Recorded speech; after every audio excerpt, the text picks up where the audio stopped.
tem a mesa do bar. Boa tarde, gente. Estamos começando mais um Papo na Rede nesse dia 25 de agosto. Quinta-feira.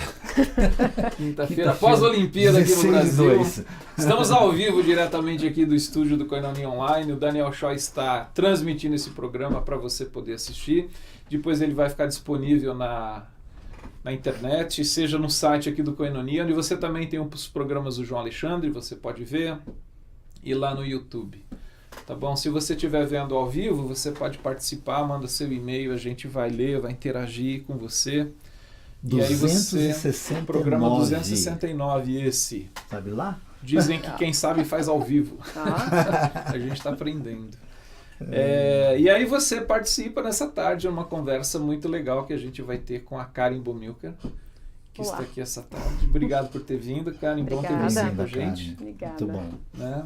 A gente já tentou te chamar outras vezes por outras razões, outros assuntos, mas o de hoje tem a ver particularmente com a experiência que você teve no começo de agosto, né? Uhum. Você foi chamada, convidada para participar de um evento em Jacarta. Agora já pode falar, né? Agora pode falar onde, como. Né? Lá na Indonésia. Não dá para fazer mais nada contra, né? Que tem a ver com o movimento de Lausanne ligado, sobretudo, à juventude. Uhum. Né? Então a gente queria ouvir, nessa meia hora que a gente tem, o que você viu. Nós já curtimos mais de 2 horas desse papo, que foi muito bom. Então vamos tentar. Mas o que significou para você, como pessoa, como cristã?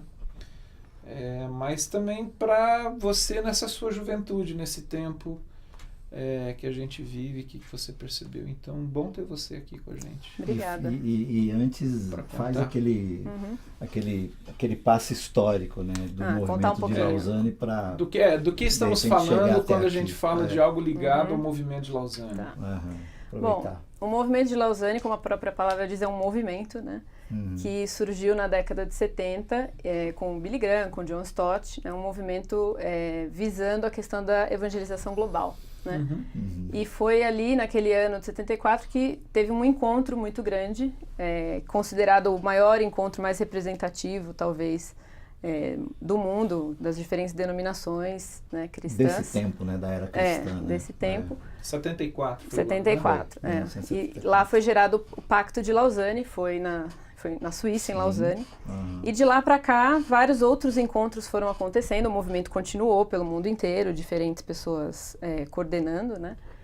E esse encontro que eu fui particularmente é o encontro de jovens líderes do movimento de Lausanne, é um encontro que começou já há alguns anos atrás, é um encontro que acontece a cada 10 anos, né? Que tem o intuito de mobilizar a liderança jovem entre 25 e 35 anos, levar essas pessoas para um encontro e com mentores do mundo inteiro para que essa geração tenha um compromisso de ser mentoreada por 10 anos, até que venha aí a próxima geração, né? E esse encontro em particular aconteceu agora, em agosto, nas 2 primeiras semanas de agosto, lá na Indonésia. Por que você foi convidada para participar? Por que eu fui convidada? Bom, ao todo foram 1.000 líderes jovens de 150 países e há 2 anos atrás, mais ou menos, eles foram recebendo indicações, foram atrás de pessoas pelo mundo todo, de diferentes denominações, de diferentes movimentos missionários e também pessoas que estão envolvidas com outras esferas da sociedade, né? Mercado de trabalho, enfim. E no Brasil, a nossa delegação teve por volta de 50 pessoas e 3 mentores. Eu fui, segundo me contaram, porque eu estou num lugar estratégico, né, que para os dias de hoje, que eu estou no mercado de trabalho de segunda a sexta e eu tenho formação teológica e também desenvolvo um trabalho junto à igreja, né? E também porque eles estavam buscando líderes mulheres, né, pelo mundo. Então eu fui para representar as mulheres latino-americanas que estão aí nesse meio. Esqueci de falar, a Karen tem formação em psicologia, é psicóloga, pois é. trabalha num hospital aqui em São Paulo, é coordenadora hoje de uma área, da área de pssicologia hospitalar para adultos. Que agora é sua colega. Agora é sua colega. Não, agora eu sou colega. Você ela já é psicóloga há mais tempo. É verdade. Toda reverência. E o que você O que você achou do grupo? Foram 50 brasileiros, num universo de 1000 pessoas, né? Sim. Você falou que era uma das delegações mais expressivas em termos de número, dos brasileiros. O que você achou, assim, tendo um olhar de quem estava dentro dessa delegação, mas está agora se afastando um pouquinho? Você achou que havia uma representatividade legal desse grupo? Quer dizer, quem escolheu conseguiu fazer uma boa amostragem da igreja evangélica, seja o que significa hoje falar de igreja evangélica. Que igreja evangélica estava representada lá, né, com esse grupo? Eu acho que, obviamente, né, a gente poderia ter muito mais gente lá, como eu já comentei com vocês fora, né, uma questão de logística também, de chegar até a Indonésia, muito difícil e tal. Mas eu acho que sim, eu acho que a gente teve gente de todas as regiões do Brasil representadas, de diferentes igrejas, denominações, movimentos missionários, diferentes atuações no mercado de trabalho e também um número que eu considero expressivo, eu acho que uns 10 pelo menos dessa delegação, são jovens líderes brasileiros que são hoje missionários em outros lugares do mundo. Fora do Brasil, né? Mas que também integram essa delegação. Então eu acho que sim, eu acho que eu conheci pessoas lá que estão fazendo trabalhos que eu desconhecia, talvez, né? E gente que me encorajou bastante. Agora, a proposta do encontro, cara, eu fui dar uma lida, inclusive, no próprio... A Ultimato fez uma cobertura legal sobre o que estava acontecendo. Eu li algumas coisas lá. E a proposta do encontro tinha muito, assim, de dar mais atenção no chamado plano horizontal das conversas do que naquilo que geralmente acontece nos congressos. Você tem o preletor, que é o camarada que chama a atenção do evento. Né? E aí a ideia que eu achei muito bacana, que é a escuta. Então eu fico imaginando, você está num lugar onde você tem pessoas talvez representando 75% das nações do mundo, cristãos de diversas partes, com diversos aspectos de cultura, de história, essa coisa de que como que Deus está agindo aqui, como que Deus está agindo lá, nessa diversidade, ou a multiforme maneira de Deus agir, usando a linguagem do Paulo. O que te encantou nesses dias que você ficou lá, Karine? Eu acho que a primeira coisa é que realmente foi um encontro, não foi uma conferência nem um congresso, né? Eu acho que essa proposta que eles tiveram, esse cuidado que eles tiveram de deixar a maior parte do tempo disponível para a gente se conectar, para a gente se conhecer, né? O tema do encontro foi Unidos na Grande História, né? Então, as nossas histórias dentro da grande história.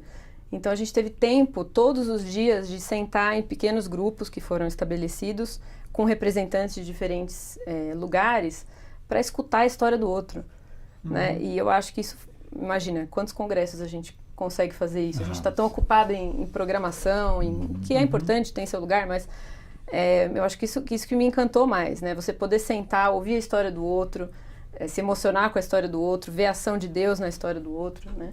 Então, essa intencionalidade que eles tiveram, né, de fazer... E a logística que montaram para isso, né? Porque tem congressos e conferências que até fala-se sobre isso, né? De tipo, como é importante o encontro dos irmãos e tal, mas na verdade é o encontro de um auditório com um preletor na maior parte do tempo. Eu acho que isso começou inclusive antes, né? A gente, desde o final do ano passado, quando nós soubemos quem Vocês começaram já a dialogar. A gente já começou a conversar hoje em dia com tecnologia, né? Grupo no WhatsApp, grupo no Facebook, enfim. A gente já começou a conversar, um dos requisitos, os preparativos para esse encontro, além de assistir vídeos, a gente tinha tarefas para cumprir, então vídeos para assistir, coisas para ler e conversas no Skype com pessoas que eles designaram para a gente conversar, grupos, né, para compartilhar as nossas histórias. Então, eu acho que a gente já chegou lá nessa disponibilidade de ouvir o outro, né? Então, isso eu achei fascinante. Eu gosto de gente, né? Então, acho que também facilita. O Bruno Veroz está mandando um abraço para você, tá bom? Dizendo outro para você. Karen, oi, Cá, você está linda, parabéns pelo seu trabalho, amo você, admiro muito. Bruno, também. Obrigado pela sua mensagem. Lindo. Que bom. O que você ouviu muita história? O que as pessoas ouviram de você, Karen? Nas oportunidades que você teve de... Eu acho que antes de compartilhar, como eu falei, antes de compartilhar o que a gente faz aqui, né, a gente compartilhou quem a gente é, né, as nossas diferentes perspectivas, as nossas histórias familiares, a história das nossas famílias dentro do contexto da igreja, das relações, enfim. Eu acho que as pessoas ouviram de mim, assim, essa questão do cuidado com as pessoas, a questão do contexto que a gente está vivendo hoje, né, a necessidade que eu percebo profissionalmente e pastoralmente das conexões, dos relacionamentos, do discipulado. Então, eu acho que para as pessoas que olhavam para a gente, né, ou pelo menos para mim ali, como uma representante da América Latina, do Brasil, né, e eles olham para a gente como, nossa, a igreja está crescendo na América Latina, né? Nossa, como é que é? E eu falei, sim, nós estamos crescendo, a gente tem igrejas lotadas, mas a gente continua precisando do discipulado, da mentoria, das amizades espirituais, né? Então, acho que essa foi um pouco da minha contribuição. E nesse sentido, quanto à sua contribuição, e estando aqui, mas estando de lá, e você também tem uma experiência de vivência fora do Brasil de algum tempo, falando daqui, por exemplo, quer dizer, ainda nós continuamos observando a nossa juventude, parece-me que fazendo uma escolha ainda por aquilo que chamou a atenção do final dos anos 80 para cá, os 90, movimento gospel, muito mais ligado à música, não necessariamente à arte, que aliás era uma pergunta que eu queria ter feito no almoço, né? Se houve alguma fala sobre a arte, né? Como expressão do reino de Deus e como é que isso tem sido olhado pelo mundo afora. Quer dizer, nessa sua inda e vinda, e ouvindo e vendo o que você viu lá, você olha para a tal juventude brasileira com que olhos hoje, por exemplo? Difícil. Eu acho que, obviamente, eu voltei, como eu falei para vocês, muito encorajada pelos líderes jovens que eu conheci lá, brasileiros. Né? Eu voltei, de fato, encantada com as pessoas que eu conheci, gente muito comprometida, com uma cabeça que eu considero assim brilhante, com um coração na coisa, né? Que vai um pouco ao contrário desses fenômenos... Que a gente diria assim, entenderam. Exatamente. Né? Mas eu acho que o desafio é grande, né? Eu acho que a gente precisa propor um caminho diferente. Não que toda aquela outra coisa seja ruim, mas eu acho que a juventude hoje está bem servida de informação, está bem servida de evento, está bem servida de programação, mas a gente continua precisando das relações, da intimidade com Deus e uns com os outros, né? Então, acho que essa é a nossa lacuna. Então, como delegação brasileira, eu percebi que a gente está bem disponível, bem disposto a caminhar junto, né? Todo mundo nessa busca de unidade na diversidade, mas com essa preocupação. Então, a gente tem hoje os recursos para propor coisas para a juventude, mas a gente precisa andar junto com a juventude, assim como a gente quer andar junto com a geração outra, né? Karen, você falou que uma das ferramentas que o encontro utilizou foi criar um aplicativo para quem estava envolvido, quer dizer, usar as tecnologias de comunicação e informação que a gente tem hoje. Ontem, eu estava revendo um vídeo do Bauman em que ele fala sobre o tipo de amizade que se cria nas redes sociais. Então ele fala assim, ele um homem com quase 90 anos, ele fala assim, eu não tenho 500 amigos.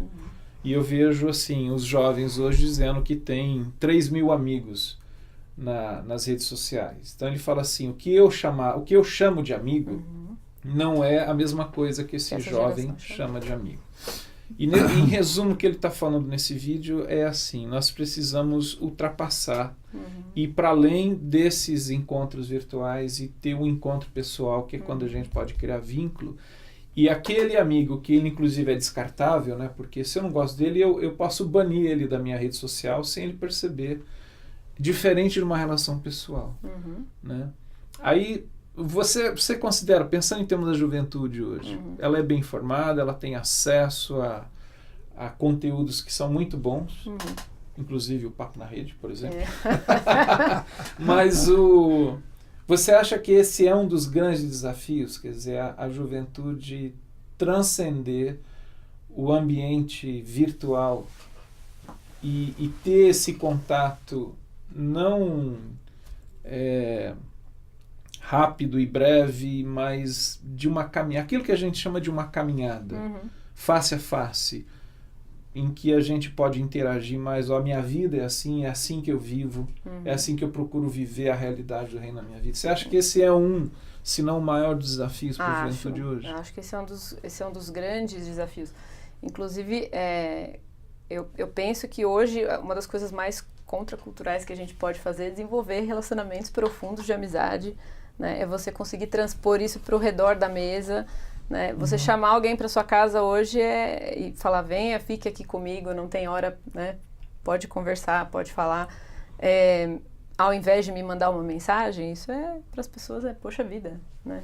E as pessoas vão. De que planeta você é? E as pessoas vão. O meu telefone toca, minha caixa de e-mails está cheia de gente querendo, vamos tomar café, vamos sentar, por favor, queremos conversar, né? Então, eu acho que é uma lacuna. Eu acho que a tecnologia, pelo menos para nós, falando desse encontro, né, serviu muito e está servindo para a gente desenvolver coisas juntos, conseguir se comunicar, mas é assim, vamos desenvolver o que não dá enquanto a gente está longe, mas vamos marcar o jantar para a gente... Criar oportunidades de estar junto. Que eu acho que eu até citei no almoço 2 palavras que sempre me ocorrem, comunidade e significado, porque eu lembro de John Stott, quando esteve no Brasil no final dos anos 90, em 89, se não me engano, eu fui ouvi-lo, e ele disse, quando perguntamos a ele o que o mundo precisaria na virada do milênio, nós estávamos ainda na década de 80, né? E ele disse, o mundo vai precisar de comunidade e significado. Quer dizer, significado no sentido de aprofundar relacionamentos e encontros reais, né? Para que esses relacionamentos aconteçam. Né? Deixa eu ler os e-mails que chegaram aqui, já que nós estamos em rede, aproveitar isso. Natan Bomilcar, lá de Curitiba. A delegação do Brasil continuará se encontrando após o evento da Indonésia. Como esse movimento continua? Você Beijo para você. Conheço. Recomenda, Natan? Tá bom. Natan, um abraço para você, obrigado. Deixa eu juntar uns aqui, ó.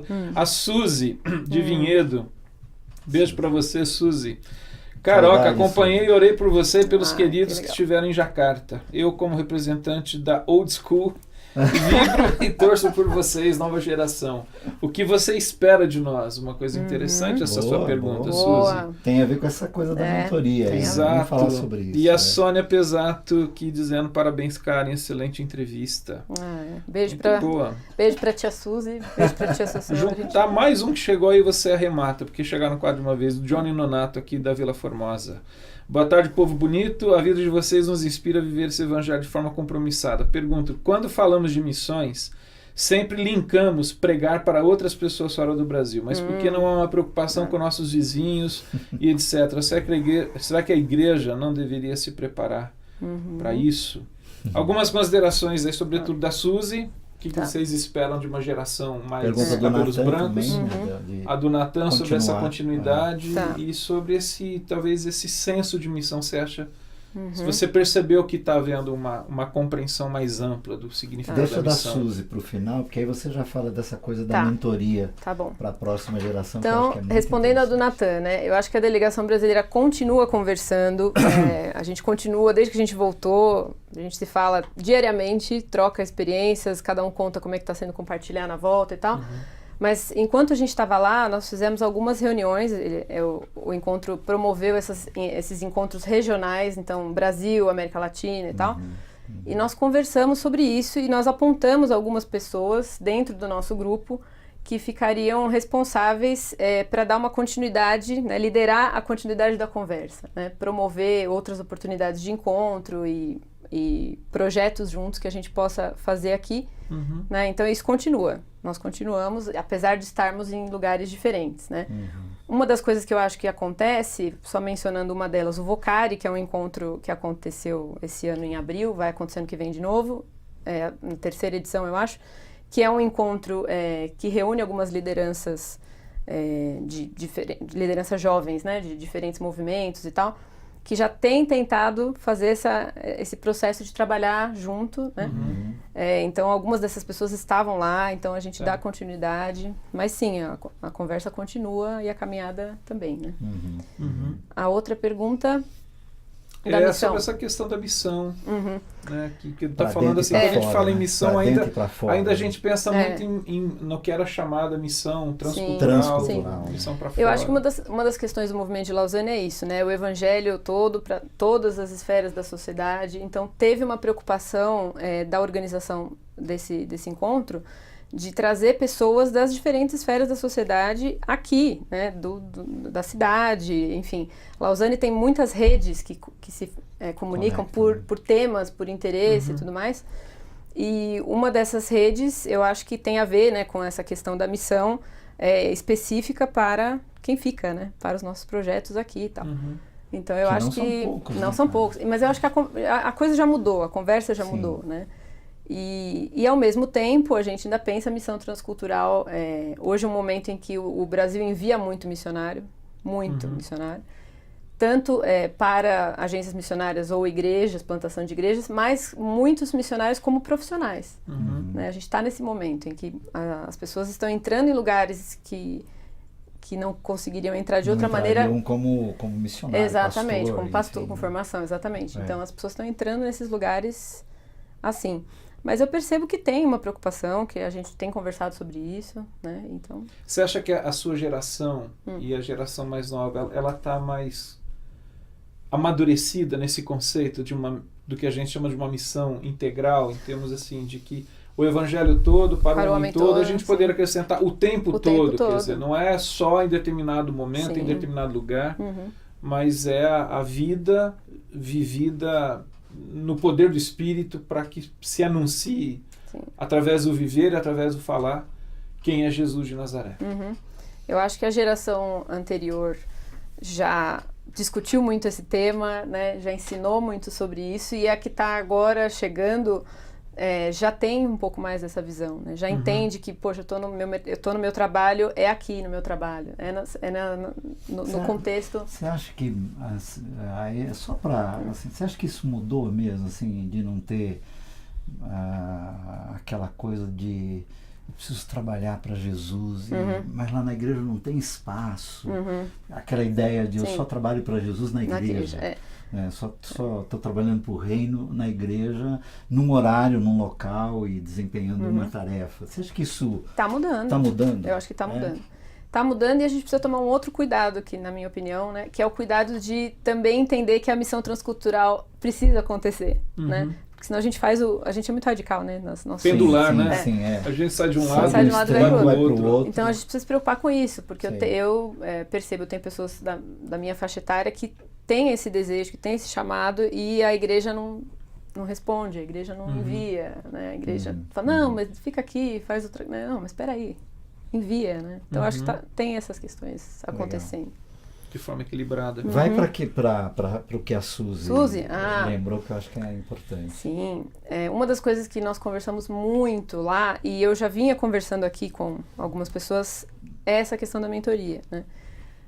Por conviver, né, tanto com vocês quanto com outras pessoas que estão numa situação de liderança à nossa frente, né? Eu tenho percebido que a gente precisa caminhar mais perto, né? A inquietação de todo mundo ali foi, a gente quer andar mais perto, mas como a gente faz, como é que a gente chega nessas pessoas, né? A gente tem líderes, seja na igreja ou fora, que estão muito ocupados com outras coisas, né? Com o dia a dia das instituições ou alguma coisa assim. Então, o que a gente gostaria, né? Nos convidem para andar junto, né? Para comer pizza na sua casa, para conhecer a sua família, né? Para ouvir as experiências que vocês têm. A gente tem essa vontade, a gente tem esse desejo, né? Então, a gente está tentando pensar em jeitos de promover esses encontros, né?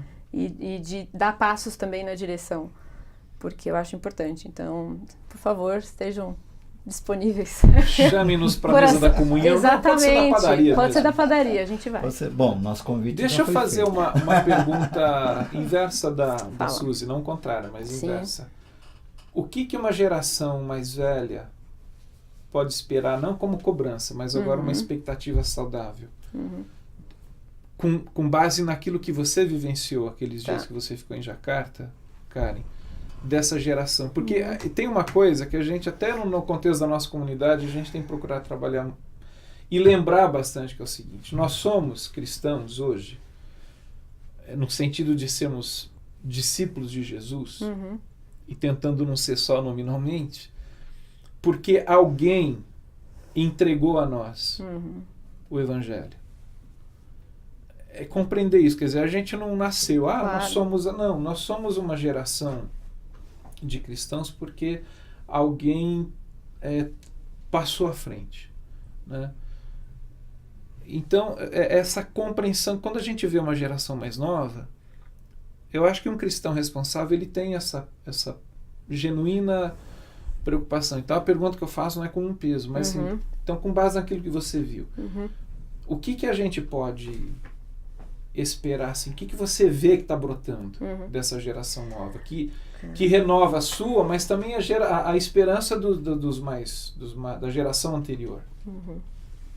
Bom, eu acho que uma das coisas que a gente, pelo menos para mim ficou muito claro, mas eu acho que eu falo por quase todo mundo da delegação brasileira, né? Um desejo muito forte de andar junto, de unidade, de trabalhar em conjunto e tentar derrubar ao máximo as barreiras que a gente tem, enfim, denominacionais, né? Tal. Quais forem, a gente está num momento do mundo, né, de muita intolerância, num momento de se rotular, num momento... a gente está vivendo um momento muito complicado. Sim. E o que eu percebi de todo mundo ali é assim, gente, o que nos une é muito maior do que aquilo que nos separa, né? E é uma geração que tem essa facilidade, eu acho, até pela questão da comunicação, né, de você conseguir se conectar tão rápido, de se unir, né, de trabalhar junto. Então a gente quer ao máximo derrubar essas coisas que nos atrapalham. Você acha que... Procurar viver a intensidade da verdade. Exatamente. Você acha que há uma dificuldade da minha geração? Eu estou com 60, Fernando com 50 e pouco. E, assim, gente da minha geração tem um certo preconceito em caminhar com gente mais jovem. Isso é um fato ou é só uma percepção? Assim? Talvez não um preconceito, mas assim, se existe uma barreira, qual é essa? Uma barreira. Então, eu não saberia dizer se é uma barreira específica, mas eu acho que tem uma questão também do formato de como vocês foram chamados para o tipo de trabalho que vocês foram chamados. Qual foi a proposta de vocês, né, há alguns anos atrás, né? E todo mundo teve que... No caso do Carlos, muitos anos atrás. Olha isso. Língua para você. Né? Não fale mal do gente da minha geração e do pai dela. Olha lá. Mas eu acho que hoje, no momento que a gente está vivendo no Brasil, eu acho complicado, né? Eu acho que a gente teve um dos nossos líderes que falou lá, ele falou uma coisa que para mim ficou muito marcada. Ele falou pra gente, vocês vão ser uma geração que quer ter um nome ou uma geração que vai querer ser uma voz? Né? E eu acho que a gente vem de uma geração que precisou, até pelo momento que a gente viveu e tal, de fazer uma construção, né? A gente vive, pelo menos vou falar de onde eu piso, né? Que eu tô no Sudeste, eu tô num contexto assim, de ministérios às vezes muito personalistas, de gente que teve que se doar e se envolver muito com igrejas locais e acabou não tendo oportunidade de construir uma coisa maior, né? Sim. Então, eu acho que, nesse sentido, essa geração tem um pouco mais de facilidade. Eu não sei se seria um problema de toda... Né? Entendi. Tem 2 e-mails que chegaram aqui ainda no finalzinho dos nossos 30 minutos. Silena Verotti Ferreira, de Boynton Beach, Flórida. Karen, querida, que bom ver você compartilhando o que tem aprendido. Oramos muito por sua viagem a Jacarta. Que muitos sejam abençoados aí no Brasil com as experiências que você compartilhar. Amém, um beijo. Abraços. Que legal. E Joel de Brasília, parabéns a Karen, que assim como seu pai, o Nelson, nos inspira a discipular pessoas no amor de Cristo, comunicando com amor, equilíbrio e paz, e a paz do Evangelho genuíno. Obrigado a vocês que estão mandando os e-mails. Nós estamos terminando o nosso papo, o nosso tempo. Voltando um pouco nesse último tema, que eu acho que talvez uma das palavras sobre Davi que mais me impressiona, entre outras, é aquela de que Davi serviu a sua própria geração. Né? Que quando se foi falar dele, né, quase 1000 anos depois, ou mais, mas assim, Davi foi esse cara que serviu a sua própria geração, cometendo os erros que ele cometeu, enfim. Mas ele serviu, ele deu conta das tarefas que chegou às mãos dele e ele transferiu para o filho dele responsabilidades que ele não pôde cumprir e o filho cumpriu e também teve lá suas falências, enfim. Mas essa transição foi acontecendo. Você acha que isso ainda dá para a gente resgatar alguma coisa nesse sentido, ou fica um vazio de gerações? Uma coisa comprometida aí no meio do caminho, né? Não, eu acho que, eu tenho essa... Se eu não acreditasse em ressurreição, recomeço, eu sou muito esperançosa. Trabalhar com pessoas me faz, acho que, ficar muito esperançosa. Ou a gente tem esperança ou não trabalha, né, com gente. Mas eu acredito que é sempre tempo, né? E eu acho que a gente está, óbvio, começando a formar uma nova geração de líderes jovens, mas a gente ainda, até a gente ficar com a coisa pra gente, como eu digo, né? A gente tem muito chão ainda, a gente precisa andar muito com a outra geração, né? Então, e não dá pra gente fazer aquela passagem de bastão imediata, é uma caminhada, né? A gente precisa andar junto, andar perto, muito tempo, né?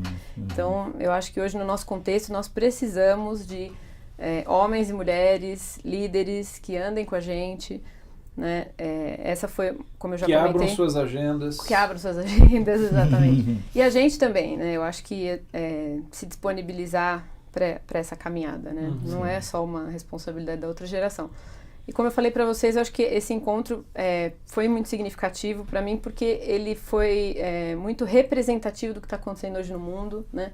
Eles foram muito cuidadosos em trazer todos os continentes, trazer todas as tradições, e homens e mulheres, na medida do possível, caminhando juntos, né? Todas as exposições bíblicas, primeiro era uma mulher expondo, depois era um homem, as conversas, todos os grupos misturados. Então eu acho que a gente contemplando tem tudo e todos, né? né? Porque a gente precisa ter diversidade, a gente precisa ter essa preocupação. Então, é isso. Muito legal, Karen. Ouvindo você falar, eu lembro daquilo que o salmista nos diz,